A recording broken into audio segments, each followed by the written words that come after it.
Hello guys welcome back and mini vlog रुम्बा चाहिँ धेरै दिनपछि तपाईँहरूको लागि ब्लग लिएर आएको छ होइन। रुम्बाले चलाउने गाडी चाहिँ यो अब सानो जम्बो आइस काठमाडौँ पोखरा चलाउने जस्तै छ होइन। यही हो टक्क लाएर चलाइन्छ। अब यस्तै छ गाइस, के कहिले बस कहिले आइसतिर झरेछु अहिले त फेरि म त यस्तै छ होइन।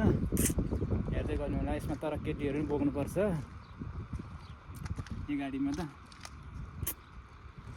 यसको भित्र चाहिँ खतरा फ्युचर छ क्या। अब एयरब्याग टक्क छ होइन, तपाईँहरूलाई देखाउँछु म है त। यो गाडीको भित्र चाहिँ यहाँ एउटा एयरब्याग, अर्को यता एयरब्याग छ भने होइन। यस्तै यहाँनिर गियर छ सिस्टम, यस्तै छ है त गाइस। जम्बो आइस चाहिँ यस्तो छ, सर लाएर ट्याक्क लाएर अगाडिपट्टि पनि देखाइदिउँ, चारैतिर स्याट्ट लाएर यस्तो छ है त गाइस।